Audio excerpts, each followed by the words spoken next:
गणदैवताय गणाध्यक्षाय धीमहि गुणशरीराय गुणमण्डिताय गुणेशानाय धीमहि गुणातीताय गुणाधीशाय गुणप्रविष्टाय धीमहि एकदन्ताय वक्रतुण्डाय गौरीतनयाय धीमहि दशेशानाय भालचन्द्राय श्रीगणेशाय धीमहि दानचतुराय दानप्राणाय दानान्तरात्मने दानोत्सुकाय दानमर्ताय दानोत्सुकमनसे गुरुपूजिताय गुरुदैवताय गुरुकुलस्थायिने गुरुविक्रमाय गुह्यप्रवराय गुरवे गुणगुरवे गुरुदैत्यकुलक्षेत्रे गुरुधर्मसमारम्भाय गुरुपुत्रपरित्रात्रे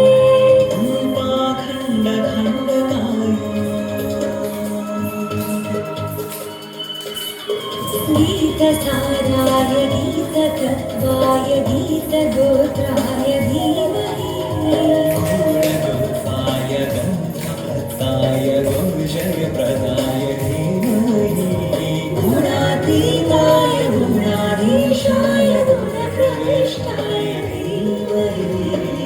एकदन्ताय वक्रतुण्डाय गौरीतनयाय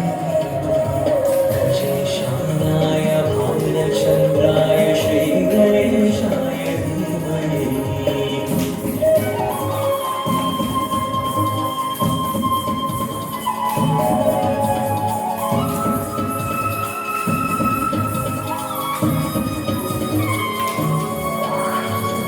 ग्रन्थगीताय ग्रन्थगेयाय ग्रन्थान्तरात्मने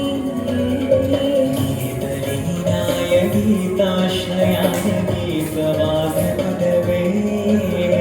गेयचरिताय गायगमनाय गन्धर्वकीर्तने गायगायीन विग्रहाय गन्धाक्षतप्रणवते गौरीस्तनन्दनाय गौरीहृदयनन्दनाय गौरवादुसुताय गौरीगणेश्वराय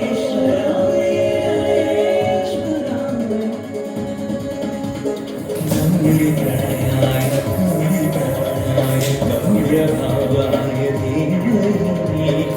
सहस्राय गोवर्धनाय गोपगोपाय धीमहि गुणातीताय गुणाधीशाय गुणप्रविष्टाय धीमहि एकदन्ताय वक्रतुण्डाय गौरीतनयाय धीमहि दशेशानाय भालचन्द्राय श्रीगणेशाय